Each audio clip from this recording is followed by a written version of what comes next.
back to covering all creases. Our continued coverage of the ICC Cricket World Cup 23 India. मैं हूँ आद खान, मेरे साथ है एज यूजुअल मोमिन मुख्तार। क्रिकेट की दुनिया में बहुत कुछ हो गया लास्ट 2 डेज के अंदर। कल मैच था पाकिस्तान और ऑस्ट्रेलिया का, और आज बड़ा मैच था इंग्लैंड और साउथ अफ्रीका का। दोनों मैचेस की तरफ अपनी नज़र डालेंगे और देखेंगे कि हमारा इस मैच पे क्या एनालिसिस है, और as cricket fans and Pakistan cricket team fans हमारे और फैंस के रिएक्शंस क्या हैं ओवरऑल पाकिस्तान टीम की परफॉर्मेंस पे और इस वर्ल्ड कप की campaigns regarding England, South Africa and Pakistan and Australia. सबसे पहले पाकिस्तान और ऑस्ट्रेलिया के मैच के स्कोर कार्ड पे नजर डाल लेते हैं। जी बिल्कुल। जिस तरह का कॉन्टेक्स्ट हम एक्सपेक्ट कर रहे थे उस तरह का कॉन्टेक्स्ट नहीं हो पाया। पाकिस्तानी फैंस के लिए ये फेवरेबल आउटकम नहीं था। So Pakistan won the toss and opted to bowl first. According to the pitch it was a very good decision. Venue के बारे में बता देते हैं कि चिन्नास्वामी स्टेडियम में मैच हो रहा था जो बेंगलुरु के अंदर है। यहाँ पर रॉयल चैलेंजर्स बेंगलोर आईपीएल से खेलती है, और ये बड़ा छोटा ग्राउंड है। इसकी पिच भी बड़ी बाउंड्री ज्यादा होती है, बड़ी नहीं है। Average boundary 62 metre, 63 metre, 65 metre की है। स्टेट की बाउंड्री है 73 मीटर की। बट इस वेन्यू में एक खास बात ये है क्योंकि यहाँ पे हवा पतली होती है तो बॉल फ्लाई करता है, तो यूजुअली मिस हिट के ऊपर कैच नहीं होता, वो भी छक्का चला जाता। तो बड़ा हाई स्कोरिंग मैच एक्सपेक्टेड था। 331 यहाँ पे एवरेज टोटल है, और वही हुआ। ऑस्ट्रेलिया को वो स्टार्ट मिला जो वो एक्सपेक्ट खुद भी नहीं कर रहे थे शायद। तो Australia scored 367 runs with loss of 9 wickets and Pakistan was unable to chase, so therefore Australia won by 62 runs. देखने को लगा कॉम्प्रिहेंसिव विक्ट्री थी, at the end comprehensive victory ही थी। तो मैच ऐसा नहीं था, मैच ऐसा बिल्कुल नहीं था। अगर मैच को रिफ्लेक्ट किया जाए तो मैच बड़ा मिक्स एंड मैच था। पाकिस्तान ने बॉलिंग स्टार्ट अच्छा किया। शाहीन अफरीदी आपको फेवरेबल सिचुएशन भी थी कि पाकिस्तान टॉस जीत गया था, और क्योंकि बाद में ड्यू होती है तो bowling first was the right thing to go about. बिल्कुल ठीक कह रहे हैं। और जैसे ही मैच शुरू हुआ वार्नर और मार्श क्रीज पे आए। शाहीन अफरीदी और हसन अली ने ओपनिंग पावर प्ले में अपने ओवर स्टार्ट किए। शाहीन अफरीदी बहुत अच्छा लग रहे थे, पेस भी अच्छी थी, एवरेज पेस 138 अबव करा रहे थे, और सबसे ज़्यादा ज़रूरी बात है पेस के साथ उनकी लेंथ और लाइन दोनों बहुत अच्छी थी पिछले मैचेस से।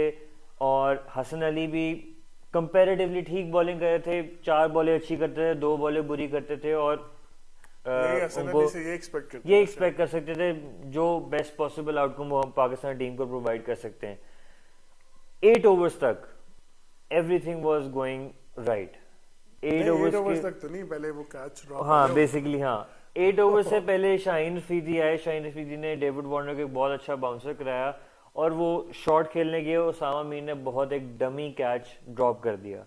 मतलब वहां पे टीम का मोराल भी डाउन हो गया, बॉलर का मोराल डाउन हो गया। उसामा मीर अपने वर्ल्ड कप का पहला मैच खेल रहे थे, एक प्रेशर था, इतने बैक करने के बाद उन्होंने कैच छोड़ा और वो और प्रेशर में आ गए, जो कि आगे उनकी परफॉर्मेंस में रिफ्लेक्ट भी हो, वो भी हम डिस्कस करेंगे। सबसे पहले कैच को थोड़ा सा देख लेते हैं कि हर वर्ल्ड कप में 2015 वर्ल्ड कप, 2019, 2021 और 23 हर मैच में ऑस्ट्रेलिया अगेंस्ट आपने क्रूशियल कैच क्यों छोड़ना होता है? हमारी लव स्टोरी है ऑस्ट्रेलिया, हमारी लव स्टोरी ऑस्ट्रेलिया के साथ। बाकी जितने कैचेस थे जो आसिफ अली ने छोड़ा, राहत अली ने छोड़ा, हसन अली ने छोड़ा, वो सब बाउंड्री पे तेज कैचेस थे। बट ये तो डॉली कैच ऐसे उन्होंने यहाँ पर छोड़ दिया, उन्होंने छाती पे बॉल खाया। तो आई डोंट अंडरस्टैंड। हमने उसामा मीर को बहुत ज्यादा बैक किया था इस मैच के लिए, और उन्होंने शादाब खान की बहुत ज्यादा कमी महसूस भी कराई हमें इस मैच के अंदर, स्पेशली फील्डिंग में। आई थिंक ये माइंडसेट जो होता है ना, जो गेम अवेयरनेस है, जो अपने आप को चार्ज अप रखने की बात है, वो आई थिंक पाकिस्तान टीम में वैसे ही लैक करता है। वो उसामा मीर का कैच हो जाए, उसके बाद 97 पे आई थिंक डेविड वार्नर दोबारा ड्रॉप हुए हैं, और बाबर आजम ने भी कैच ड्रॉप किया। हम डेविड वार्नर की बात इसलिए ज्यादा कर रहे हैं कि 2 ही कैरेक्टर्स थे कल के मैच में, डेविड वार्नर, क्योंकि इस कैच ड्रॉप के बाद और 8 ओवर्स के बाद Australia was 259 with no loss of wickets. इतनी अच्छी पार्टनरशिप वार्नर अटैक पे कर रहे हैं, above 8 and 8.59 run per over वो जा रहे थे। पाकिस्तान बॉलर्स को भी समझ में नहीं आ रही थी हम बॉल कराएं तो कहाँ कराएं, और क्योंकि ज़्यादा डिस्कस करने को है नहीं ऑस्ट्रेलिया बैटिंग के, क्योंकि यही 2 मेन कैरेक्टर्स थे ऑस्ट्रेलियन बैटिंग के ऊपर। उसके बाद तो ऑस्ट्रेलिया ने कोलैप्स किया है। अगर ऑस्ट्रेलिया के पिछले मैचेस भी देखा जाए तो परफॉर्मेंसेस एक ही एंड से आ रही थी, और वो आज एक ही एंड से बहुत ज्यादा परफॉर्मेंस आ गई और वो बाकी बैट्समैन कोलैप्स कर गए थे। हम थोड़ा सा ऑस्ट्रेलिया के लाइनअप के कॉम्बिनेशन पे बड़ी देर से बात कर रहे थे कि ये जो कॉम्बिनेशन वो इस वर्ल्ड कप में लेके आ रहे हैं बड़ा आइडियलिस्टिक कॉम्बिनेशन नहीं है। छठे नंबर पे स्टार का जितने बारी लेने, तो मार्नस लबुशेन और स्टीवन स्मिथ का जो कैरेक्टर है वो सिमिलर सॉर्ट ऑफ प्लेयर्स हैं। वो वनडे सिचुएशंस में रन रेट नहीं चला सकते, उनके लिए प्रॉब्लम हो रही है बहुत ज़्यादा।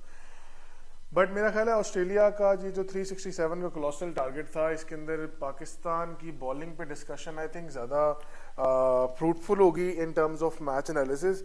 क्योंकि आप इस बात को देखें कि पैट कमिंस ने मैच के बाद एक बात की कि बहुत अच्छा स्टेडियम है, पिच बहुत अच्छा है, बट जब आप ऊपर से एक बैट्समैन को आउट करते हैं तो जो नया बैट्समैन जो भी माइंडसेट लेके आ रहा है वो स्ट्रगल करता है। उन्होंने भी यही किया, उन्होंने पहले दो उनके बैट्समैन स्कोर कर रहे थे। हमारा Haris Rauf was getting hit all over the ground और वो हर जगह बॉलिंग कर रहे थे।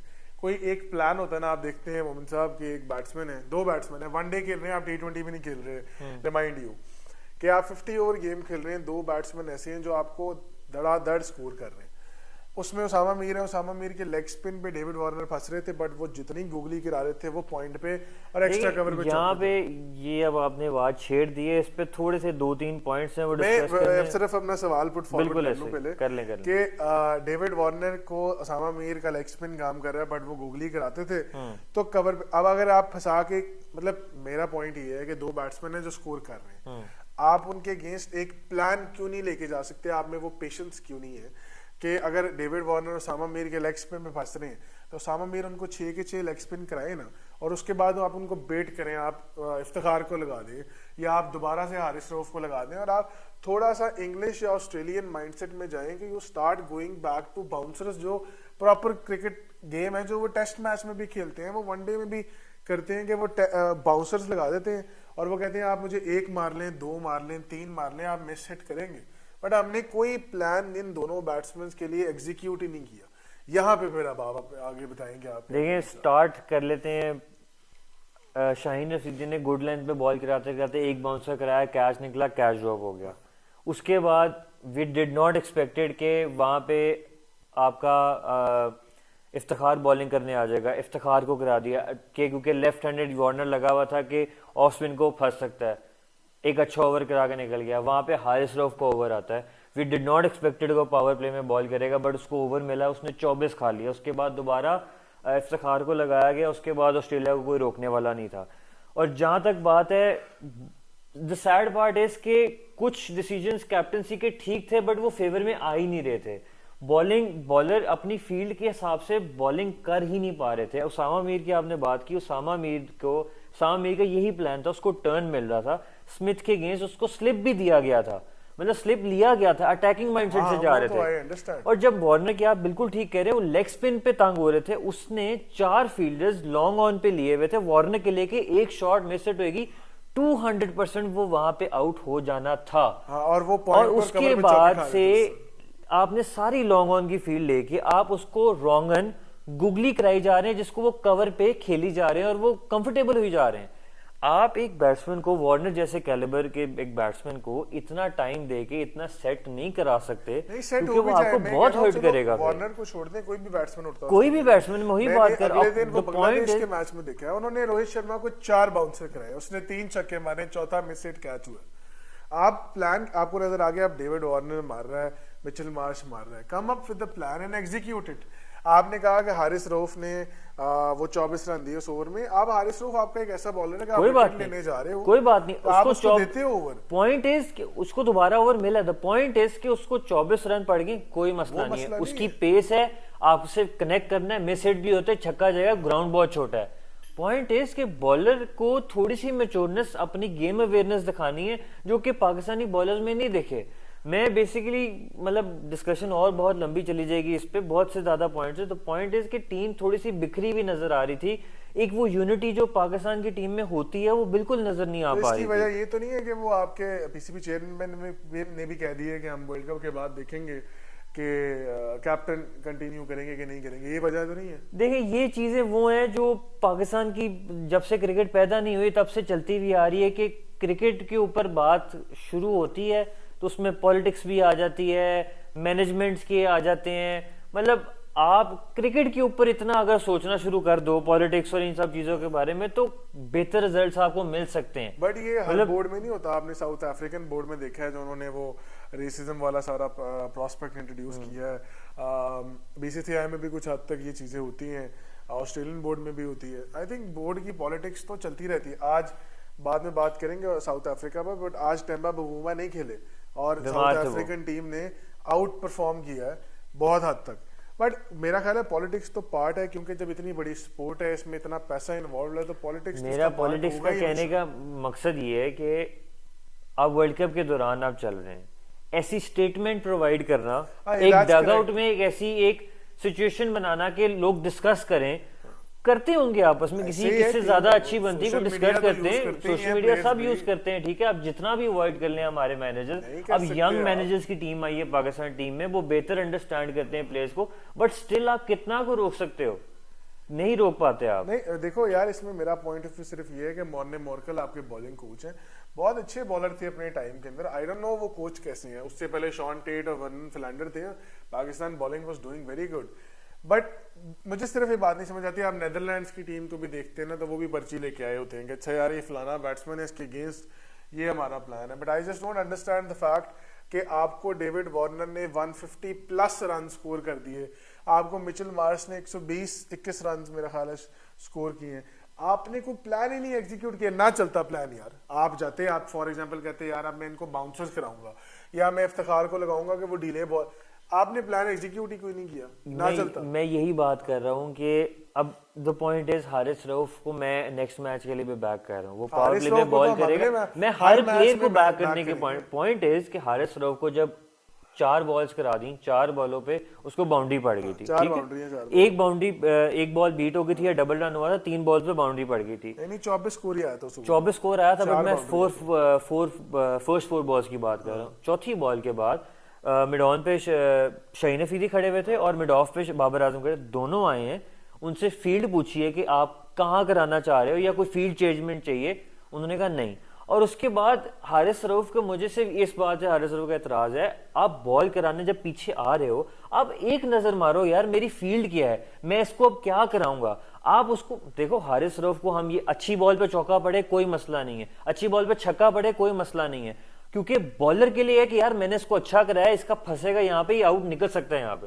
ये लैग कर रहा था, पूरी टीम में लैग कर रहा था। मैं वही बात करना चाह रहा हूँ। आप सिर्फ हारिस, देखो कई दफा ऐसे होता है, मैं खुद भी फास्ट बॉलिंग करता हूँ, आप भी करते हैं, बिल्कुल। कई दफा होता है आपका रिदम नहीं बैठ रहा होता मैच में, आप वार्म अप नहीं हो रहे होते, आपका स्टेप मिस कर रहा होता है, आपसे नहीं हो रहा होता, आप ट्राई कर रहे होते, बट यहाँ पे कैप्टन का रोल आया था। मैं आपको आज सुबह की बात बताता हूँ, आई वाज प्लेइंग, तो मेरा रिदम नहीं बन रहा था, मेरा लैंडिंग फुट एडजस्ट नहीं हो रहा था, कैप्टन ने नहीं दिया मुझे ओवर। अब उसका मतलब ये थोड़ी है कि मैं लीड बॉलर हूँ तो मैं बुरा मना लूँ या कुछ इस तरह का सीन है। कैप्टन ने इस बात की अवेयरनेस रखनी है ना कि मेरा ये बॉलर है, बैक करता है, मैं इसको बैक करता हूँ, ये मैच विनर है, ये मुझे मैच जिताएगा, 50 ओवर की गेम है, मैं इसको अभी यहाँ पे पीछे रोक लूँ, मैं ऊपर शाहीन से ओवर करा लूँ, मैं इसको बाद में यूटिलाइज कर लूंगा। बट आपको नजर आ रहा है आपका बॉलर आउट ऑफ रिदम है, उससे नहीं हो रहा, आप उसको बीच में थ्रो करिए। मेरा ख्याल है उनको 4 ओवरों में 71 रन पड़े, I am not sure, but मेरा अराउंड 60-70 रन पड़ गए थे, बल्कि कम पड़े हुए थे, 60 के राउंड पड़े हुए थे। उसके बाद उन्होंने बड़ा अच्छा कमबैक, मेरा पॉइंट ये कमबैक, देखो कमबैक के ऊपर हम आते हैं कि कमबैक का मतलब ये है कि वो अपने ग्रूव में आ गए, रिदम में आ गए। यही बैटिंग ये Marnus Labuschagne, Steve Smith, Glenn Maxwell, Josh Inglis, ये बच्चे तो नहीं है, ये वर्ल्ड क्लास प्लेयर्स हैं। आपने इनको कंप्लीटली कोलैप्स कराया है, मतलब ये कोलैप्स नहीं हुआ, आपने उनको अच्छे बॉलर पे आउट किया। मार्कस स्टोइनिस को भी आपने फंसाया हुआ। शाहीन अफरीदी ने इन पे बहुत अच्छी बॉलिंग की, वर्ल्ड कप का best figures, 5 wickets with around 6 की इकोनॉमी में, 53 रन्स दिए उन्होंने 10 और अराउंड 6 की इकोनॉमी थी उनकी 10 ओवरों में, 5.3 बनती है ना, पॉजिटिव साइन है पाकिस्तान की। मतलब द पॉइंट इज कि कभी किसी की परफॉर्मेंस आ रही, किसी की नहीं आ रही। मिसिंग चंक पाकिस्तान टीम में जो हम पहले देखते आ रहे थे, नहीं मेरे ख्याल से वो यूनिटी है, जो अगर कुछ करते भी थे ना तो ऐसा लगता था इकट्ठे हुआ है, ठीक है, अच्छा करते थे तो ऐसा लगता था ये इकट्ठा हुआ है। एक ना वो मैं इस एक क्या वर्ड यूज, बिखरी हुई टीम थोड़ी सी लग रही है, तो यार जब इकट्ठी करने का टाइम है। जब अब टीम बिखरी हुई है तो टीम के को लीड किसने करना है? लीडर ने स्टैंड करना है ना, उसने टीम को जेल करना है, कोई मोटिवेशनल स्पीच देनी है, कोई अलग-अलग बैठ देखिए के हम सबके यहाँ साथ बैठ बात के ये तो नहीं कह सकते मोटिवेशन स्पीक नहीं दी होगी, तो पॉइंट इज कि सारी टीम इकट्ठे बैठे हाँ देखिएगा इकट्ठा करना कहाँ किसने, ये मेरा बाबर question। आजम ने तो इकट्ठा अगर करना नहीं है। हो रहा तो हम फॉल्ट किसका निकालेंगे? तो हम तो इधर अगर फॉर एग्जाम्पल मैं एक बात कर रहा हूँ, मैं ये नहीं कह रहा ब्लेम है बाबर आजम का, ठीक है मैं आपसे नहीं मैं मान मेरा लेता, सवाल समझे। मैं समझ गया हूँ, मैं समझ गया हूँ। देखिए आप टीम इकट्ठी की है, आप ग्राउंड में टीम में से 4 बंदे करके अगर सोशल मीडिया पे दिखाया जाए टीम इकट्ठी हुई है, ठीक है, अगर उसने टीम इकट्ठी की और स्पीच दी भी है, मोटिवेट किया भी है, लोग मोटिवेट प्लेयर्स हुए भी हैं, प्लान हुआ भी, एग्जीक्यूट नहीं हुआ। प्रॉब्लम ये है अगर प्लान बन भी रहा है तो वो एग्जीक्यूट नहीं हो पा रहा, ये बात है। मैं ये बात नहीं कर रहा, मैं कह रहा हूँ कि अब टीम आप कह रहे हैं बिखर गई, मैंने मान लिया, हमें नजर मुझे फील आ रहा है कि नजर बिखरी आ हुई रहा लग रही है, है, हाँ जी। मतलब it's very obvious, stage specially bowling करते हुए तो ये बहुत ज्यादा फील होता। उसको इकट्ठा करने की जिम्मेदारी किसकी है? कैप्टन की। अगर वो इकट्ठी नहीं हो रही तो आप फॉल्ट किसका निकालोगे? कैप्टन का। ठीक है, तो यहाँ पर सारी की सारी बात आप ये वाला प्रॉब्लम तो कैप्टन के सर पे डालोगे ना, कैप्टन के सर पे डालोगे, बट प्रॉब्लम में वही बात है कैप्टन का। मैं अगर एक ही बंदे को पॉइंट आउट करने की बात नहीं होती, इस मेरा प्रॉब्लम इस पर्टिकुलर प्रॉब्लम की मैं बात कर रहा हूँ, मैं बाकी मैं बातें इसी नहीं कर रहा। पर्टिकुलर प्रॉब्लम की बात कर रहा हूँ। आप पॉइंट आउट करो, उसका काम है, ठीक है, उसने काम अगर अपना पूरा कर दिया, अगला बंदा एग्जीक्यूट नहीं कर पा रहा, तो इसमें उस खाली कैप्टन की गलती नहीं, उस प्लेयर की भी गलती आप है कह रहे थोड़ी हैं सी। कि टीम बिखरी हुई नजर आ रही बिखरी हुई नजर आ रही है, क्योंकि मेरा है। एज लॉन्ग एज आपको टीम बिखरी हुई देखिए मेरी नजर बात आएगी, सुने, उसका फॉल्ट पिछले कैप्टन का होगा। जितने भी आपने कैंपेन्स खेली हैं, T20 वर्ल्ड कप जो भी है, ये एशिया कप से पहले था। एशिया कप से पहले आप हारते थे ना, ठीक है, मोटिवेशन भी होती थी, सब कुछ होता था, आपको लगता था टीम जेल्ड अप है, ठीक है, इस वक्त वो टीम जेल्ड अप आपस में ही नहीं लग रही। यार ये वही टीम है ना जिसने 129 रन फाइनल पे लगाए बोर्ड पे, और उसके बाद 19th ओवर तक फाइट दी, यही टीम है। मैं यही बात कर रहा हूँ आपसे, मुझे नहीं मैं ना समझ यही- आ रहा कि ये क्या पीसीबी के चेयरमैन के स्टेटमेंट देने की वजह से हुआ है, ठीक है, ये क्या टीम का फेथ उठ गया कैप्टन से इस वजह से हुआ है, ये क्या रीजन है, या कोई किसी और को बैक कर रहे हैं टीम के अंदर? बिकॉज जो फील्ड में, अभी हम बैटिंग के ऊपर बाद में आते हैं, बट फील्ड पे जो यूनिटी भी नजर नहीं आ रही, प्लान मतलब ये नहीं नजर आ रहा कि कोई प्लान के तहत बॉलिंग हो रही है या फील्डिंग हो रही है। ये जरूर नजर आ रहा है कि हम पाकिस्तानी बॉलर्स स्पेशली बड़ा टैलेंट बेस्ड होते हैं, हमारे एक बॉलर के पास फलाना टैलेंट है, इतने ज्यादा हम डिसिप्लिन कभी भी नहीं थे।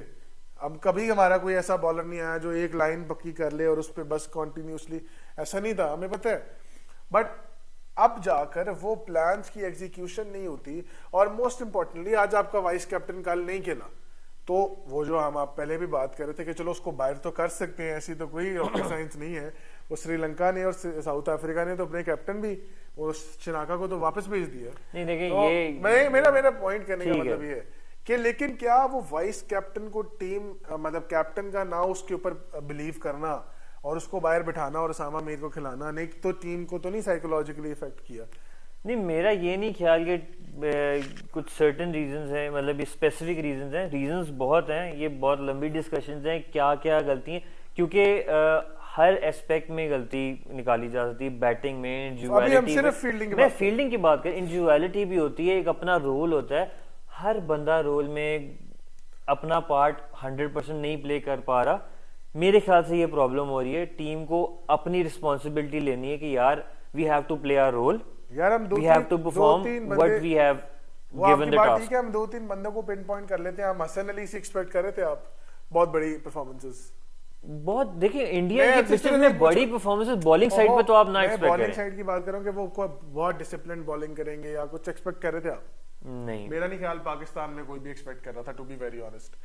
आप उसामा मीर से कर रहे थे इसामा मी से मैं कर रहा था, परफॉर्मेंसेस, चलो कुछ सर्टेन चंक्स में मैं एक्सपेक्ट कर रहा था, चलो ठीक हो गया। आप इफ्तिखार से बॉलिंग में कर रहे थे? इफ्तिखार से समवट कर रहा था, अब हम ज्यादा मैं बैक कर रहा था, हम शाहीन, हारिस, नवाज और शादाब को बैक कर रहे थे कि ये कुछ करेंगे। अब इनमें से शाहीन और हारिस तो आपको हर मैच में कुछ ना कुछ करा के देते हैं, ठीक है, इसमें कोई शक नहीं है, बट नवाज और शादाब, इसके ऊपर मेरा ख्याल है डिस्कशन बहुत जरूरी है। हाँ जी, तो आप शादाब और नवाज की बात करें, मेरे ख्याल से नवाज और शादाब से हम बहुत ज़्यादा एक्सपेक्टेशन लेके इस वर्ल्ड कप में एंटर हुए थे। एशिया कप में उनकी परफॉर्मेंस अच्छी नहीं थी, ना शादाब हमें मिडिल ओवर्स में विकेट दे के पा रहे थे, लाइन लेंथ अच्छी नहीं थी, नवाज की भी अच्छी नहीं थी। मेरा यहाँ पे थोड़ा सा ये पॉइंट है कि अब ऑस्ट्रेलिया के मैच के बाद कि नवाज का एज अ ऑलराउंडर रोल जो है, एज अ बॉलर रोल अगर हम खाली कंसिडर करें तो वो गलत होगा, वो गलत होगा, है ही नहीं की बात नहीं, गलत होगा। आप एज एन ऑलराउंडर ले रहे हैं, ऑलराउंडर उसकी परफॉर्मेंसेज अगर आप कुछ प्रीवियस भी निकाल के देखें, मेरा ये अपना बड़ा पर्सनल ओपिनियन है, कुछ लोग इससे डिसएग्री भी कर सकते हैं और एग्री भी कर सकते हैं।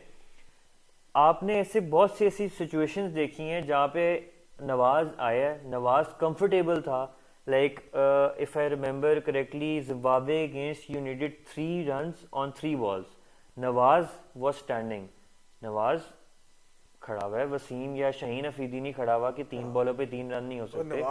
मतलब मैं बैटिंग पॉइंट ऑफ से कह रहा हूँ कि शादाब ने बीच में इस तरह, शादाब इस के वो 15 बॉलों पे 15 या 15 बॉलों पे 20 इस तरह के ऑल रन करके जा सकता है। ऑलराउंड परफॉर्मेंस इस तरह की एक्सपेक्ट हम करते हैं, उससे ज्यादा कभी निकाल भी जाता है, उसने परफॉर्मेंसेज दी भी हैं। नवाज से वो एक इंडिया की परफॉर्मेंस जिसकी वजह से उसने अपनी बैटिंग का कहा कि यार मैं बैट भी अच्छा कर सकता हूँ, उसके बाद जब वो बैटिंग में आया है उसने ये नहीं दिखाया कि मैं एक थोड़ा सा पार्टनरशिप बिल्ड कर सकता हूँ किसी और बैट्समैन के साथ। तो नवाज का एज एन ऑलराउंडर जो रोल है वो पाकिस्तान टीम के लिए मिसिंग है, बहुत ज्यादा मिसिंग है। तो मैं एक्सपेक्ट कर रहा हूँ और मैं वैसे चाहूंगा कि अफगानिस्तान के मैच के लिए नवाज को चेंज करके शादाब को लाया जाए, और अगर आप ऑल इन स्पिन पे ज्यादा आपको है भरोसा तो आप आगा सलमान को भी डाल सकते हो। आप ये कह रहे हो कि 2 लेग स्पिनर, 2 लेग स्पिनर, मेरा नहीं ख्याल 2 लेग अगर आप 2 लेग स्पिनर कॉम्बिनेशन कभी भी बन सकता है। आप उसामा मीर के साथ रिस्क, अब ये देखो ना, ये बड़ी मुश्किल सिचुएशन है कि अब आप उसामा मीर के साथ जाओगे अगले मैच में, उसको अगला मैच दोगे, देना चाहिए क्योंकि शायद वो परफॉर्म करके दे, देना चाहिए, बट फिर आप नवाज को बिठाकर शादाब को डालोगे तो 2 लेग स्पिनर खिलाओगे, और अगर आप नवाज को बिठाकर शादाब को ले भी आते हो तो फिर आप क्या करोगे? आप हसन अली को बिठाकर अबरार को किसी तरीके से, क्योंकि माइंड ये हो कि फखर जमान का घुटना इंजर्ड हो गया, तो आप सब्स्टिट्यूट कर सकते हैं अबरार को। इसमें मैं आपको क्या करेंगे? मैं आपको आपके लिए डू और डाई मैच। मैं आपको बताता हूँ, इसमें आपको एक छोटी सी अपडेट भी देता हूँ और मैं बताता हूँ मेरा क्या इसमें ख्याल है। मेरा इसमें ख्याल है कि हम 2 लेग स्पिनर से जा सकते हैं। उसकी एक बड़ी लॉजिकल रीजन मेरे ख्याल से ये है कि लेफ्ट आर्म ऑफ स्पिनर है अफगानिस्तान के, मेरे ख्याल से लाइक 2 तो मिनिमम उनके लेफ्ट हैंडेड बैट्समैन हैं, लेकिन उनका इम्पैक्ट कितना है उनके ये भी तो नहीं है, ठीक है। उनके ऊपर के 3 स्ट्रोक प्लेयर्स हैं, गुरबाज, इब्राहिम, इकराम भी आया और जी वो राइट हैंडेड बैट्समैन है, उनका कप्तान है लेफ्ट हैंडेड बैट्समैन है, और नबी इतनी परफॉर्मेंस नहीं दिया, नीचे में आपका पेस कैटर कर लेगी तो प्रॉब्लम नहीं है। तो मेरे ख्याल से आप नवाज को ड्रॉप कर सकते हो। नवाज की बॉलिंग में अगर आपको ये है कि नवाज अगर 6 साढ़े 6 पे ही खा रहा है तो शादाब भी 6 साढ़े 6 में खा रहा है। शादाब की हाईएस्ट इकोनॉमी 10 ओवरों में 7 से ऊपर आज तक नहीं गई हुई उसकी हिस्ट्री में, ठीक है। मैं इसलिए एग्री करता हूं, और दूसरी अपडेट में शादाब जो है वो 2 बंदों के बराबर है फील्ड में भी, इसमें कोई शक नहीं है। कल भी लबुशेन का कैच शादाब नहीं पकड़ा, बट मेरा पॉइंट ये है कि क्या आप जाओगे 2 लेग स्पिनर के साथ? चेन्नई का विकेट है, या आपने अगर 2 लेग स्पिनर्स के साथ जाना ही है तो आप हसन अली को बिठाकर उसामा मीर, शादाब और नवाज, इन 3 लोगों के साथ जाएं।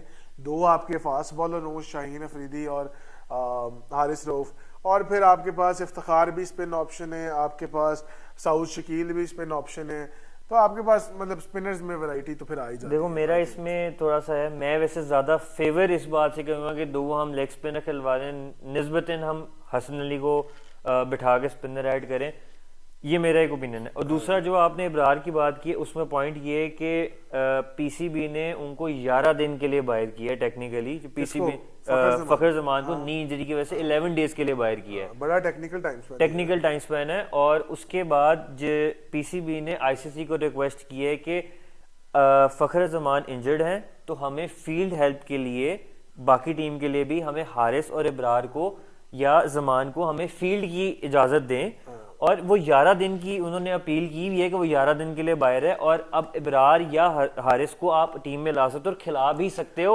अगर वो अपील आईसीसी एक्सेप्ट कर लेता है। ये अपडेट है, तो आपकी एक्सेप्ट कर ही लेगा, आगे इतनी सारी हमने पिटीशंस फाइल की हुई है आईसीसी को, बट वही बात है ना कि पाकिस्तान पीसीबी ने बेसिकली ऑप्शन ओपन किया है कि we can go with this. यार देखो एक्स फैक्टर हो सकता है कि एकदम गेम पलट दे अब्दुल्ला की एंट्री, आपका एक वर्ल्ड कप कैंपेन ही सारी शिफ्ट हो जाए।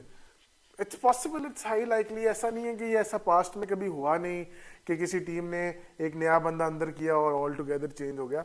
But I think Pakistan bowling को यहाँ पर ख़त्म करते हैं लास्टली सिर्फ एक बात करते हुए कि मेरा ख्याल है कि Pakistan fielding side as a fielding side Pakistan एक तो मैनेज नहीं है प्रॉपरली, दूसरा पाकिस्तान के पास प्लान्स नहीं होते पर्टिकुलर बैट्समैन के अगेंस्ट।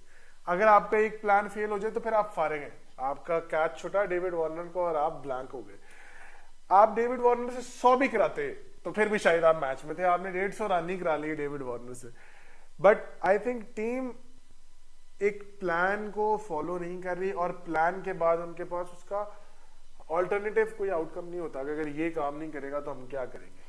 तो फील्डिंग में कैचेस ऑस्ट्रेलिया ने भी ड्रॉप मैं सिर्फ कैचिंग के पॉइंट ऑफ व्यू से बात नहीं कर रहा। डिफरेंस जो आया वो आया विकेट वाली, जो उन्होंने टाइमली एक विकेट्स बीच में फेजेस में निकाली। यार मैं ये बात नहीं कर रहा, मैं कह रहा हूँ कि आप बाबर आजम को आउट करने के लिए पैट कमिंस वहां खुद जाके खड़ा हुआ है, ये प्लान है, ये प्लान है ना, है एग्जीक्यूट हुआ वहां पे कोई भी प्लेयर होता, मतलब वहां फील्ड पोजीशन करनी है स्पेसिफिकली वहां पर। और एक फील्डर प्लेस किया है। पैट कमिंस वहां जाके खड़ा हुआ है, PAT Cummins short mid wicket का फील्डर नहीं है, बट वो खुद वहां जाके खड़ा हो जाता है। वैसे ऐसे नहीं कह सकते नहीं है, खड़ा होता है वो। मैं आपको चार्ट दिखाऊंगा, वीडियो में भी शेयर करूंगा कितनी दफा PAT Cummins short mid wicket पे फील्डिंग करता है। बट एनी हाउ आपने प्लान बनाया, आपने देखा उसने नीदरलैंड्स के अगेंस्ट ही किया और अब पॉसिबली उसने दोबारा ये कर दिया। मतलब आपने एक प्लान बनाया, आपने एग्जीक्यूट किया। ऑल्दो अब्दुल्ला शफीक और इमाम के लिए तो उनके पास प्लान नहीं था मोर और लेस। आपसे बात कर रहा था कि उनके पास प्लान था, उन्होंने एग्जीक्यूट किया। पाकिस्तान फील्डिंग साइड एज किसी प्लान को लेकर फॉलो नहीं कर रही। चाहे रोहित शर्मा वो आप उसी स्टैंडर्ड तरीके से जा रहे हैं कि शाहीन ऊपर से आएगा, अंदर लेके आएगा, 2 विकेटें लेगा, हम उसके बाद मैच लगा लेंगे। तो मेरा जो मैं एक क्वेश्चन आपसे लास्ट सवाल पाकिस्तान फील्डिंग के बारे में पूछ रहा हूँ, इसका क्या हाल है? देखें, फील्डिंग में हम कोलैप्स कर रहे हैं। फील्डिंग में उनको हर प्लेयर की अपनी रिस्पॉन्सिबिलिटी होती है। जहाँ भी उनको पोजीशन किया जाता है उनको ये एक्सपेक्ट नहीं करना चाहिए कि यहाँ पे बॉल कम आएगा या हल्का फील करना पड़ेगा, क्योंकि अब जिस स्टेज पे हम वर्ल्ड कप में आ गए हैं यहाँ पे पीछे देखने वाली अब बात कोई नहीं। जो हो गया सो हो गया, कैचेस ड्रॉप हो गए, ख़त्म हो गए। Look forward, go for the win, attacking mindset से आए तो आपकी एजिलिटी, आपकी फील्डिंग में वो नज़र भी आएगी। और जब नज़र आएगी तो हम भी देखेंगे, हम भी अप्रिशिएट करेंगे। और आई थिंक हम उन फैन में से हैं जो अच्छी चीज़ को अप्रिशिएट भी करते हैं और एक हेल्दी क्रिटिसिज्म के फेवर में खराब चला जाए तो पाकिस्तान टीम को बैक भी करते हैं। हमने बहुत बाबर आजम को टीम को बैक किया। मैं थोड़ा सा बैटिंग में ये थोड़ा सा ऐड करना चाहूँगा पाकिस्तान की बैटिंग में। पाकिस्तान की बैटिंग में हमें इस मैच में अच्छा स्टार्ट मिला इमाम और अब्दुल्ला शफीक की वजह से। इमाम अच्छे नॉक में नज़र आए, अब्दुल्ला शफीक हमें अच्छे नॉक में नज़र आए। श्रीलंका की मैच में भी वो अच्छे नॉक में थे। थोड़ी सी मैं बाबर आजम के ऊपर बात करना चाहूँगा। उस पर ये बात करना चाहूँगा कि बाबर आजम का समवट एक बैड पैच चल रहा है। मैं एक्सप्लेन करूँगा कि वो बैड पैच में क्यों कह रहा हूँ। आप कर लें, पर मैं एक्सप्लेन करूंगा कि ऐसा कैसे नहीं है मेरे ख्याल से। ठीक है। बाबर आजम का ये इशू है कि जब बैट्समैन स्ट्रगल कर रहा होता है, कोहली ने भी स्ट्रगल किया, वो भी मिडिल कर रहे थे, वो भी शॉट्स मारते थे, आउट हो जाते थे, स्ट्रगल कर रहे थे। बाबर का इशू ये आ रहा है, एशिया कप से इशू आ रहा है कि वो आते हैं, वो इस कॉन्फिडेंस से आते हैं कि यार अच्छा मैं पिछले मैच में आउट हुआ हूँ, हो गया। अगले मैच में इस कॉन्फिडेंस से आते हैं कि वो मेंटल अपने ब्लॉक को वो खत्म करके आते हैं कि यार मैं कॉन्फिडेंस हूँ। उनकी शॉट्स में वो नजर आ रहा होता है, बट इशू ये आ रहा है कि वो बॉल को भी मिडल कर रहे हैं, वो सब कुछ कर रहे हैं, बट एक होता है ना सिचुएशन होती है। मैंने इस पर बड़ा गौर किया था। मेरा ये ओपिनियन है, एक सिचुएशन होती है कि यार आप एक चेज कर रहे हो मैच, स्कोर काफी लगा हुआ है, आपको अटैक करना है, तो आपने शॉट मारी और आप आउट हो गए हो। अगर हम चारों मैचेस की सिचुएशंस में अगर हम जाएं और हम डिस्कस करें तो ऐसी सिचुएशंस नहीं थी कि बाबर आजम जैसा कैलिबर का जो बैट्समैन है वहां पे वो शॉट्स नीडेड थी। आप नेदरलैंड्स के मैच में देख लें, आप प्रेशर में हैं, ठीक है, वहां पे वो शॉट नीडेड नहीं थी। आप मिडिल कर रहे हैं, आप स्ट्रगल भी नहीं कर रहे। पॉइंट इज आप स्ट्रगल नहीं कर रहे, बॉल भी मिडल हो रहा है आपका, आपने ऐसी शॉट पे आप आउट हो गए। दूसरा मैच आपका श्रीलंका के साथ होता है, आप मिडिल कर रहे हैं और ऐसी सिचुएशन नहीं, आप फुल कंट्रोल में है, आप बिल्कुल ठीक है, एक विकेट गिरी है, कोई बात नहीं, इमाम है, रिजवान है, सब कुछ है, कोई प्रेशर नहीं, आपने वाइट बॉल को टच कर लिया, आपने मिडिल किए, चौके भी मारे, पहली बॉल पे आके आपने चौका मारा है, आपने वाइट बॉल टच कर दिया, आप आउट हो गए, कोई प्रेशर वाली सिचुएशन नहीं थी।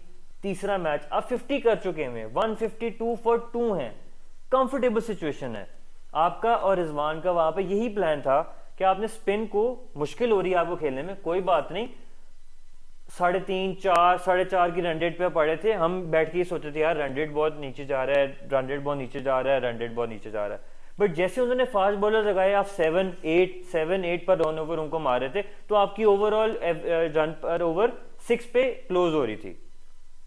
जो शॉर्ट सिलेक्शन बाबर आजम ने जिस पे आउट हुए, उस पे छक्का लग रहा होता है या चौका लग रहा होता है, वो आउट हो जाते तो वो शायद बच जाते इस क्रिटिसिज्म से, बट वो सिंगल वाली शॉट, और वो बॉल ऐसी नहीं थी जिसपे कट मार के वो सिंगल करें, इतना रिस्की शॉट आपने मार दिया, आप टीम नीचे बैठ गई।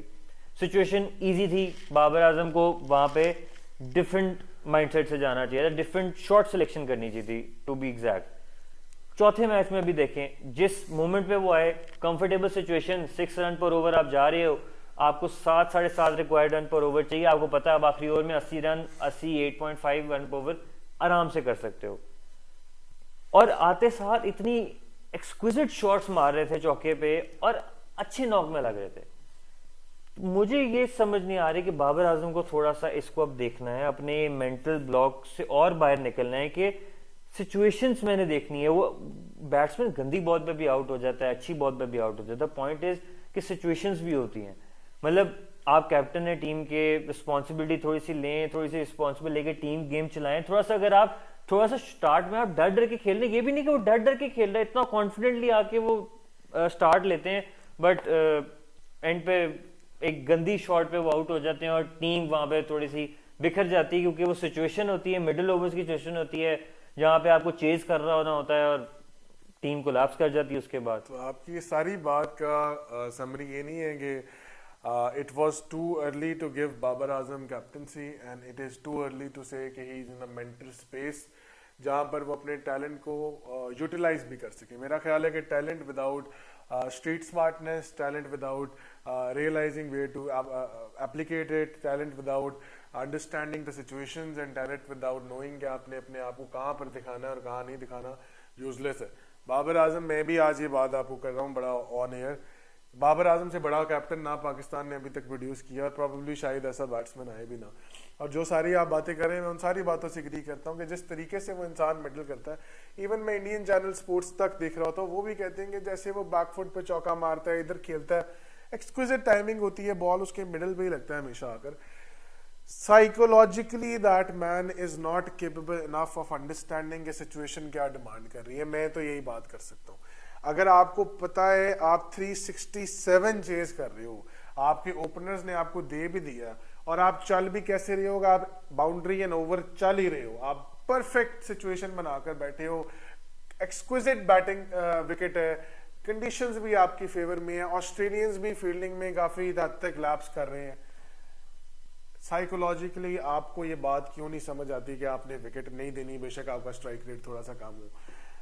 उस पर मैं तो सिर्फ ये कह सकता हूँ कि that man probably was not capable enough mentally to understand the reality of how big the game is, how many people are behind you, supporting you और क्रिटिसाइजिंग यू, एंड कितने ज्यादा इमोशंस और पैसे इन्वॉल्व है। दोनों चीजें मैं बात करूंगा। आप without having that mental maturity, जो कि सिर्फ बाबर आजम का फॉल्ट नहीं है, जिसमें आपकी मैनेजमेंट का भी फॉल्ट है कि उन्होंने उनको ग्रूम क्यों नहीं किया, और बाबर आजम का भी फॉल्ट आएगा कि वो ग्रूम हुए क्यों नहीं। आइदर वे, हम एक 24 साल का लड़का जो जॉब लेने जाता है उसको ये नहीं कहते कि ब्रो तुम्हारे स्कूल का या तुम्हारी यूनिवर्सिटी का फॉल्ट है कि तुम अपने आप में कि अपने स्किल में परफॉर्म नहीं कर रहे हैं, हम उसी बंदे का फॉल्ट निकालते हैं ना। बट मैं इंटायरली बाबर आजम का फॉल्ट नहीं कहता, but I think that man should be smart enough to understand कि उसको मेंटली ग्रूम होना है। ये पैंथर टायर के ऐड करने से और यूफोन के ऐड करने से और व्हाटएवर जो पाकिस्तान में बातें चलती हैं, हम उन पे एग्री नहीं करते बाकी बातों से कि वो कितने पैसे कमा रहे हैं, जो भी है। आई थिंक हमारे प्लेयर्स डिजर्व करते हैं पैसे कमाना। But I think that man is not psychologically in a space जहां वो एक टीम को मुश्किल सिचुएशन में लीड कर सकता है या अपने आप को सिर्फ एक मुश्किल सिचुएशन में लीड कर सकता है। देखिए मैं सिर्फ इस बात को इस तरह एंड करूंगा, मैं एक ही कमेंट करूंगा कि साइकोलॉजिकली वो इस वक्त स्ट्रगल कर रहे हैं इस वक्त बिल्कुल। मैं लास्ट कमेंट करूंगा, इस लंबी डिस्कशन चलेगी। नहीं, मैं सिर्फ आपसे इसका कवर आप ये पूछना चाह रहा हूँ, आप कह रहे हैं इस वक्त। मैं यही कह रहा हूँ in recent time Asia cup से और अभी में वो इस साइकोलॉजिकल डिलेमा में हैं, उनको इधर से निकलना रीसेंट पड़ेगा। टाइम्स की बात भी ना करें आप, फ्रॉम स्टार्ट बात कर रहा हूँ, स्टार्ट से वो आपने परफॉर्मेंसेस की बात भी नहीं करनी। मैंने ये क्लियर किया है कि उससे बड़ा बैट्समैन पाकिस्तान ने प्रोड्यूस नहीं किया। What I'm asking is कि that man is not mentally capable of leading himself into difficult situations. वो आप उसका कंप्लीट ट्रैक रिकॉर्ड पे बात करें, आप रीसेंट टाइम्स में बात ना करें। ट्रैक रिकॉर्ड पे ही बात कर रहा हूँ। मेरे हिसाब से ट्रैक रिकॉर्ड के हिसाब से साइकोलॉजिकल डिलेमा उसका mentally capable of making the situation according to situation perform करना। लास्ट 2-3 कैंपेन्स में उसका बहुत खराब चल रहा है। उसको बैठ के सोचना पड़ेगा कि मुझे ये लीड करनी है टीम, मेरी रिस्पॉन्सिबिलिटी है कि ऐसी सिचुएशन से मैंने निकालना है। मैं इतने स्ट्रेचर का प्लेयर हूँ, इतने स्ट्रेचर की मेरी कैपेबिलिटी है रीसेंट टाइम्स के रिकॉर्ड में। अगर रिकॉर्ड डेली में बात करेंगे, आप कहाँ से काउंट कर रहे हैं? एशिया कप से पिछली आप 2022 वर्ल्ड कप में मुझे बताएं बाबर आजम के कितने रन थे? मुझे याद तो नहीं है कितने थे, कोई एक रन में 50 पे बता दे। एक 22 वर्ल्ड कप, 22 वर्ल्ड कप, हाँ जी, ऑस्ट्रेलिया T20 वर्ल्ड कप 22। एक इस तरह तो फिर बाबर आजम की बैटिंग पे आ गए हैं ना। मैं तो कैप्टनसी के ऊपर बात कर रहा हूँ। बात हो रही है कि that man is not mentally capable of leading himself into difficult situations himself. मैं तो कैप्टनसी पे भी बात नहीं कर रहा, मैं कह रहा हूँ बहुत बोल्ड स्टेटमेंट है देना। वैसे स्टैट्स निकाले, मुझे बताएं कि 2022 T20 वर्ल्ड कप में बाबर आजम ने किसी एक मैच में स्कोर किया है? ये बताएं मुझे। मेरे ख्याल से बहुत बोल्ड स्टेटमेंट है। मैं कह रहा हूं आप मुझे सिर्फ इस बात का जवाब दें, नहीं दे पा रहे अभी। मैं इस बात से एग्री कर रहा हूं। वर्ल्ड कप में बाबर आजम ने रन किए, मैं कॉन्वर्सेशन एंड करने के लिए आपका जवाब दे तो नहीं किए होंगे। आपने आपके ख्याल से आपने स्टेटमेंट, मेरे ख्याल से नहीं, आपके ख्याल मेरा से ख्याल ये नहीं, ओपिनियन है मेरे ख्याल से बोल्ड स्टेटमेंट है। निकालें, आप मुझे बताएं, आप फोन उठाएं, आप चेक करें 2022 T20 वर्ल्ड कप ऑस्ट्रेलिया में बाबर आजम ने कोई एक इनिंग्स में रन किए? ये मेरा सवाल है। सिर्फ नहीं किए तो ये तो बैटिंग की बात हो गई। ये बैटिंग की बात नहीं है, बैटिंग की बात है, इंटायरली बैटिंग की बात है। That man is not psychologically capable of leading himself into difficult situations. मैं तो वही बात कर रहा हूँ ना कि आपके ख्याल से मेरा ख्याल नहीं है, आप अपने स्टैट्स की बैक कर रहे हो ना। मैं नहीं मान रहा इस बात को। बस स्टैट उठाओ आप मुझे, अगर आपने मुझे डिनाई करना है तो आप मुझे कोई एक स्टैट दिखाएं जो किसी टूर्नामेंट में बाबर आजम ने परफॉर्म करके दिखाया हो। बायलैटरल में हम उसके पीछे खड़े हैं कि that man is a wonderful player. हम आपकी जितनी भी ये सीरीज होती हैं, उसके बाद आपका PSL होता है, व्हाटएवर, हम उसको बैक करते हैं। टूर्नामेंट में जहां मैटर करता है वहां वो शेल में क्यों चला जाता है? मैं सारा इस बात को तो एग्री करें ना, अभी वो शेल में है तो मेरे ख्याल से बैटिंग पे खत्म करते हैं बात, पाकिस्तान की आगे डिस्कस करते हैं। आगे हमने साउथ अफ्रीका को भी एक यस और नो का सवाल पूछने लगा हूं। एक मेरा सवाल है, वो ये है कि चलें, आप कह रहे हैं कि वो एक शेल में चल रहा है, वो शेल से बाहर रिमेनिंग एज ए कैप्टन निकल सकेगा? बस मेरा ये सवाल है, इसका आप यस और नो। निकल सकता है। ठीक हो गया। खैर हम आगे अगले मैचेस में देखेंगे कि ये इसके बारे में वुमेन साहब को जो कमेंट है और मेरा भी है इसमें आगे फर्दर मैचेस में। आई विश के पाकिस्तान टीम यहाँ से कम बैक करे, आगे जाए, बड़ा करके आए वर्ल्ड कप में। मैं खुद बाबर आजम का बहुत बड़ा सपोर्टर हूँ। कल का सारा दिन मैं वो बाबर आजम का एक इंटरव्यू शेयर कर रहा था कि मैं ये जवाब ग्राउंड में जाकर दूंगा, जिसको हम काफी हद तक बैक कर रहे थे। But any how I think बहुत ज्यादा हो गया हमारे लिए इमोशनली कि अब हम थोड़ा सा क्वेश्चन करने लग पड़े। एनीवेज, पाकिस्तान का जो चेस था 367 का, वो मोस्ट लाइकली पॉसिबल था, ऐसा नहीं था कि हो नहीं सकता था। बट जहां बाबर आजम ने विकेट दी उसके बाद आपके पास कोई ऐसा बैट्समैन नहीं था जो इतने बड़े रन कर सके। मतलब आप रिजवान से एक्सपेक्ट करते हैं, बट रिजवान के साथ भी तो कोई बैट्समैन होना चाहिए। साउथ शकील कुछ हद तक अच्छा खेल के गए, बट वो बच्चा है, अभी वो नया है, उससे आप नहीं एक्सपेक्ट करते कि वो आपको 100 मार के या 70 मार के देगा इतने क्रांच मैच के अंदर। Iftikhar psychological then again problem, वो भी एक शेल में है। उन्होंने फास्ट बॉलर को, पैट कमिंस को 2 छक्के मारे, स्टोइनिस को 1 मारा, 3 छक्के हो गए। बट उन्होंने एग्जाम्पल लगाया और 1 ओवर सी ऑफ करना था सिर्फ, मैच आपके हाथ में था। 99 स्कोर चाहिए था आपको, 63 बॉल। इफ्तिखार की गेम अवेयरनेस कम है, इफ्तिखार को हम बैक करते हैं। फिनिशर अच्छे हैं, बहुत अच्छा प्लेयर है। जैम्पा का एक ओवर सी ऑफ करना था, पेस को उन्होंने अभी 2-3 ओवर्स में छक्के चौके मारे थे, रिक्वायर्ड रन रेट 7.58 की थी और वो अचीवेबल थी, ले आ रहे थे। जैम्पा का एक ओवर सी ऑफ करना था और उसके बाद गेम अपनी थी, नीचे अटैक कर सकते थे, वहीं पे विकेट देके साइड टीम प्रेशर में डाल दी। देखो वो मेंटल कैलिबर की बात ही होगी ना, बस जब इफ्तिखार आउट हो गए तो मैच खत्म हो गया था, आपका रिक्वायर्ड रन रेट 10 से ऊपर चला गया था, रिजवान क्या ही कर सकते थे। बट इस मैच ने आपको ये भी बताया कि आप नवाज के ऊपर, उसामा मीर के ऊपर एज ऑलराउंडर कभी भी ट्रस्ट कर ही नहीं सकते। मतलब कोई एक मैच नहीं है, मुझे नहीं पता, सिवाय वो एशिया कप 2022 सॉरी, जहां पर उन्होंने कुछ 16 या 19 बॉलों पे 41-42 स्कोर किया था। उसके अलावा नवाज की आज तक किसी मैच में परफॉर्मेंस नहीं है। और उसामा मीर भी लोग कह रहे थे काउंटिंग में बहुत अच्छी बैटिंग कर रहा है, बहुत अच्छी बैटिंग कर रहा है, जहां मैटर करती है वहां आपने बैटिंग करनी होती है। अगर थोड़ा सा भी सपोर्ट देते हैं लोग रिजवान को तो मेरा ख्याल है शायद हम 305-62 रन से आने अभी 62 से ना हारते, शायद 30 रन से हार जाते या 25 से हार जाते, जीत तो नहीं रहे थे।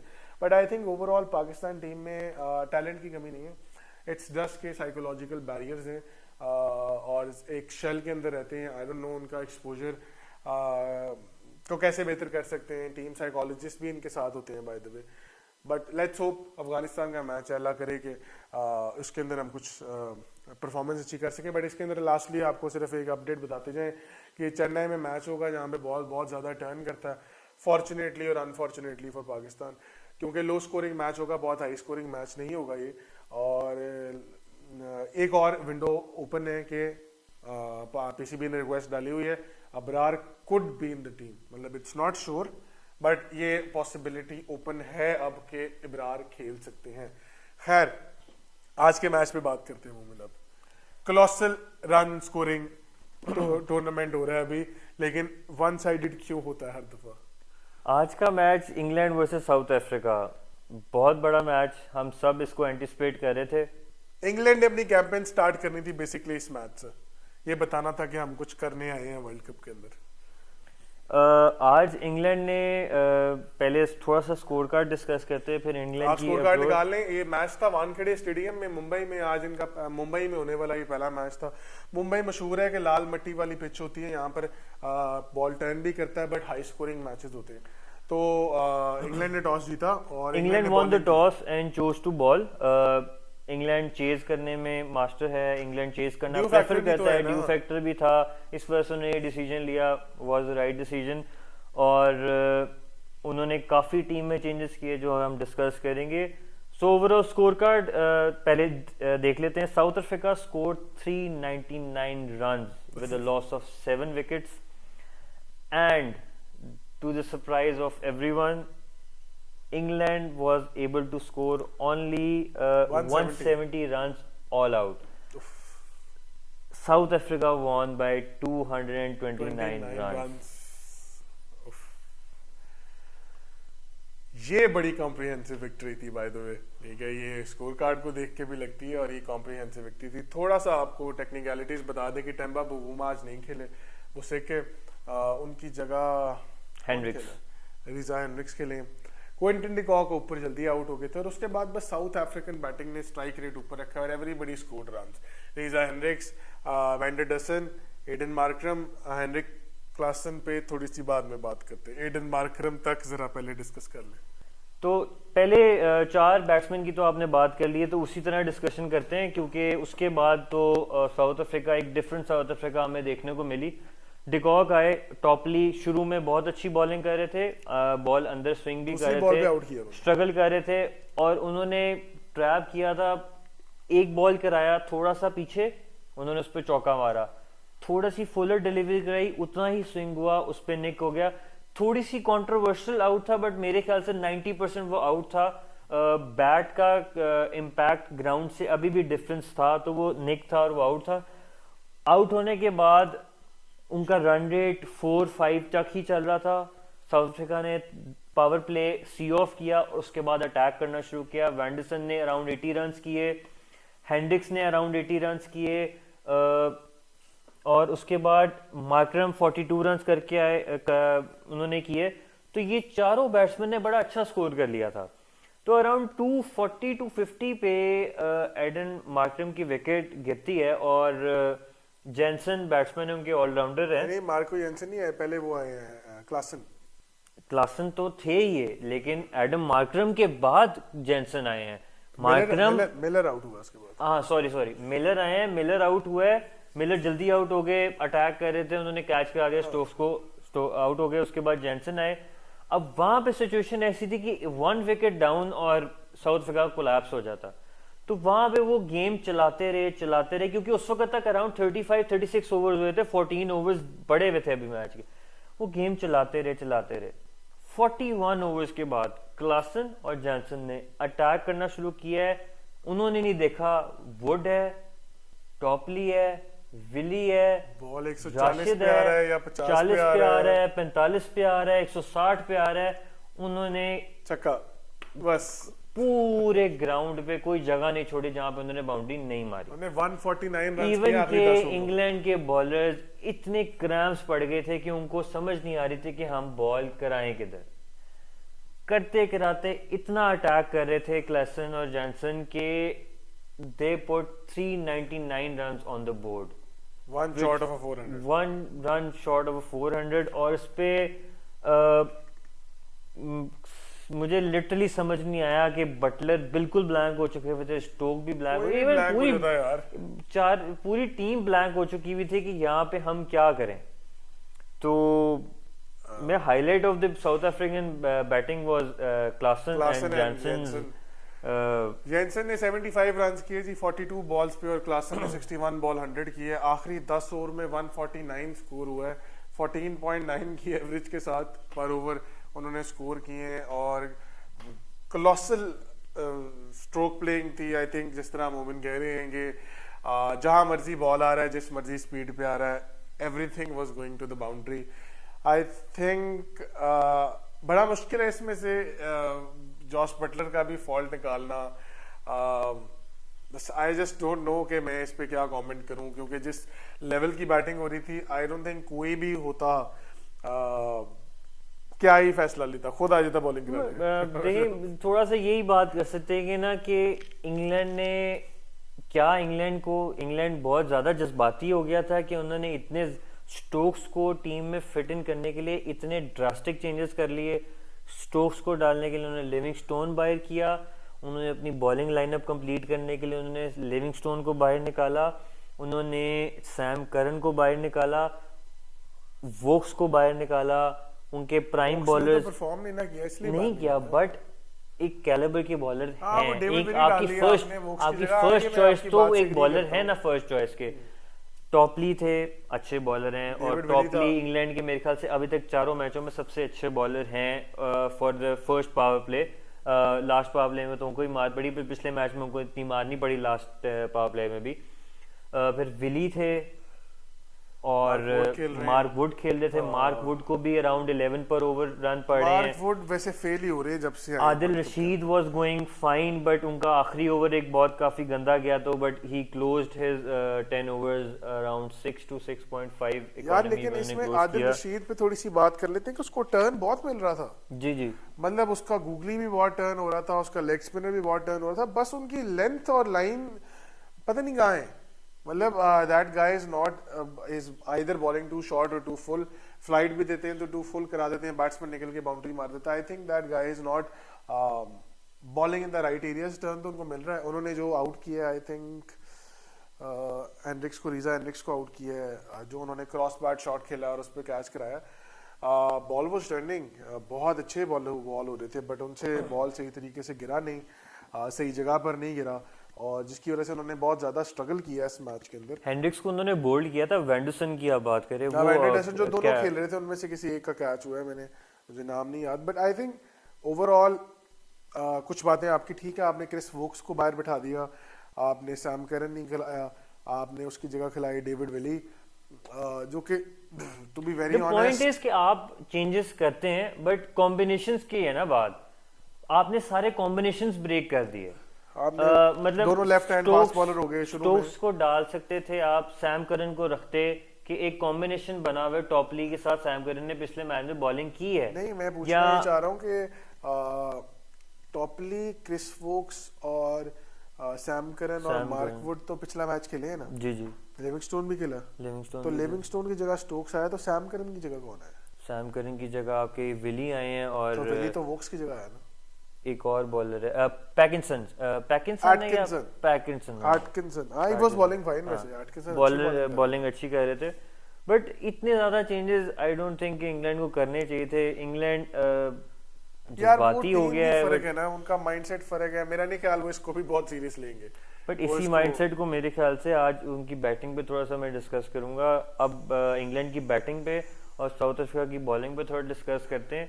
मैंने बड़ा क्लोजली इंग्लैंड की बैटिंग को आज नोट किया था, तो मैं एक चीज़ नोट करा था, वही साउथ अफ्रीका ने पहली विकेट लेने में वही उनका प्लान था और वही हुआ। जॉनसन की बॉल इन स्विंग हो रही थी, बेस्टो स्ट्रगल कर रहे थे और बेस्टो कोई भी बॉल ऑफ साइड पे खेलना प्रेफर ही नहीं कर रहे थे।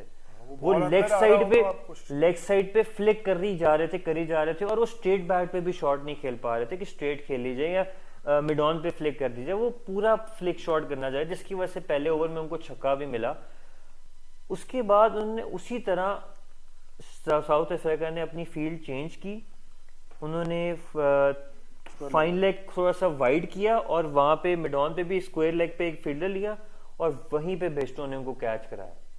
उसके बाद उन्होंने रूट को भी बहुत अच्छा किया, रूट के लिए लेग स्लिप ली उन्होंने और जॉनसन का बॉल अंदर आ रहा था रूट के लिए, तो वो लेग स्टंप पे ही खिला रहे थे उनको बॉल और रूट ने वहां लेग स्टंप पे उनको कैच दे दिया। बहुत तो बड़ा बड़ा प्लान था, प्लान करके बॉलिंग कर रहे थे और इंग्लैंड उनके ट्रैप में आ रहे थे। इवन जो स्टोक्स का जो आउट था वो भी स्ट्रेट बैट खेला, रबाडा बहुत अच्छी बॉलिंग कर रहे हैं, नगीडी बहुत अच्छी बॉलिंग कर रहे हैं। ओवरऑल साउथ अफ्रीका का ये अटैक मैं आपको थोड़ा सा मैं करेक्ट कर दूं कि जॉनी बेस्टो को मार्को येंसन ने आउट नहीं किया, लोंगियन गिडी ने आउट किया। सॉरी हाँ, आउट उन्होंने निगेडी नहीं किया, बट तरीका वही था, फ्लिक पे वो जा रहे थे, हर बॉल फ्लिक पे। दोनों बैट्समैन थे, डेविड मलान भी down the leg side bat लगाया है और जो रूट ने भी वहां पे शॉट खेला, बस मलान का कैच कीपर ने पकड़ा है और जो रूट का कैच जो है वो लेग स्लिप ने पकड़ा। बट आपकी बात बिल्कुल ठीक है, इसी तरीके से। बट मैं स्टोक्स के आउट के बारे में बात करना चाहता हूँ, मैंने वो देखा नहीं, रबाडा ने कॉटन बोल्ड किया, मैं देख रहा हूँ, बट वो स्ट्रेट बॉल उन्होंने गुड लेंथ पे, ऑलमोस्ट गुड लेंथ पे कराई है और वो स्ट्रेट ऐसे खेलने की, और उनकी शॉट में वो पावर नहीं थी कि वो कवर ड्राइव निकल जाती या मिड ऑन पे वो ड्राइव निकल जाती, बट वो रबाडा के हाथ में सीधे चली गई, उन्होंने कैच कर लिया। तो अच्छी लाइन लेंथ पे साउथ अफ्रीका बॉलिंग कर रहे हैं। साउथ अफ्रीका की ओवरऑल एक बॉलिंग अटैक बहुत ज़्यादा डेडली लग रहा है। न्यूजीलैंड के बाद अगर एक बॉलिंग अटैक जो, और इंडिया का भी बॉलिंग अटैक अच्छा है, वो बॉलिंग अटैक एक लीथल बॉलिंग अटैक लग रहा है तो साउथ अफ्रीका का है। निगीडी और जॉनसन ऊपर से बहुत अच्छा स्टार्ट देते हैं, फिर बाद में रबाडा आते हैं, फिर उनके मेरे ख्याल नाम मेरे से भूल रहा है, एक और उन्होंने बॉलर ऐड किए, ऑलराउंडर है, बैटिंग भी कर लेते हैं। क्विटजी की बात, क्विटजी, हाँ जी, वो नया लड़का वो भी बॉलिंग अच्छी कर लेते हैं, काफी तेज है, वो भी तेज है बॉलर वो भी। फिर स्पिन में उनके पास महाराज है, अगर स्पिनिंग ट्रैक उनको है तो उनके पास पीछे शमसी भी शमसी भी है, है, अगर तो उनका एक कुछ चलेगा। अच्छा बॉलिंग जो अटैक है शमसी साउथ शायद हम अफ्रीका के देखें पास। फ्राइडे को पाकिस्तान के अगेंस्ट, हो सकता है वो खेलेंगे जो कि चेन्नई में मैच है। जी। मेरा ख्याल है साउथ अफ्रीकन बॉलिंग ने पहले ऑस्ट्रेलिया को डिस्ट्रॉय किया, आज इंग्लैंड को डिस्ट्रॉय कर दिया। They are very disciplined and very skilful.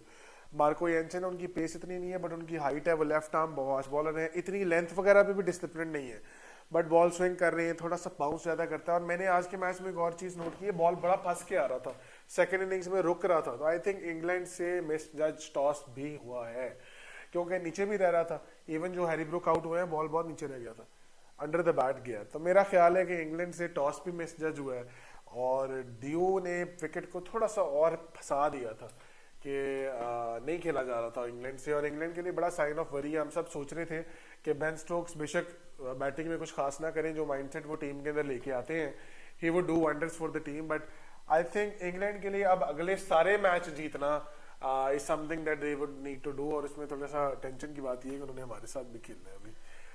देखिए वो उनका आखिरी मैच है, इंग्लैंड अभी जो चीजें फर्स्ट तक डिसाइड हो गया होगा कि वो फर्स्ट किधर है, है। तब तक डिसाइड हो चुका होगा कि वो इंग्लैंड के लिए मैच जीतना कितना जरूरी है और हमारे लिए पाकिस्तान के मैच लिए कितना वो ज्यादा जरूरी है।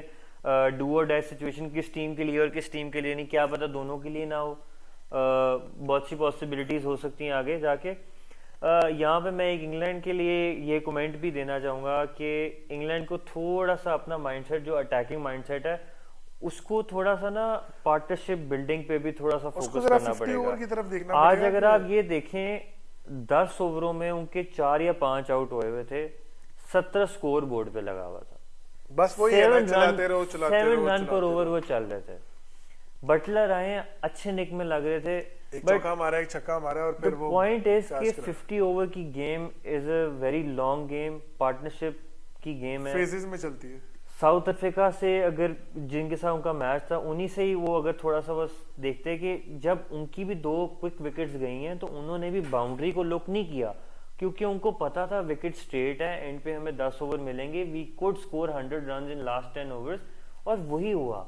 तो थोड़ी सी गेम लंबी लेके जाएं। मेरे ख्याल से वर्ल्ड कप से पहले हम यही डिस्कस कर रहे थे कि इंग्लैंड से बड़ी टीम इस पूरे वर्ल्ड कप में नहीं है। नंबर 8 तक बैटिंग है, मतलब बैटिंग। प्रॉपर बैटिंग है। बैटिंग तो कोई भी टीम 8वें तक स्टार्क भी कर लेता है, कमिंस भी कर लेता है, कभी भी कभार कर ले। नवाज भी कर लेगा, कभी कभार बुमराह भी 20-25 स्कोर मार देगा, बट इंग्लैंड के पास नंबर 8 तक प्रॉपर बैट्समैन है जिनकी कुछ की एवरेज 30-35 तक भी है। तो इंग्लैंड को थोड़ा सा इस चीज पे फोकस करने की जरूरत है, अपनी टीम को इकट्ठा करने की जरूरत है। एक अच्छी टीम है, आई थिंक वो आगे वर्ल्ड कप में कमबैक करेगी। मेरा यही ख्याल है कि इंग्लैंड को ना ये अंडरस्टैंड करने की जरूरत है, जैसे आपने कहा कि 50 ओवर गेम्स को ना फेजेस में लेके जाना होता है।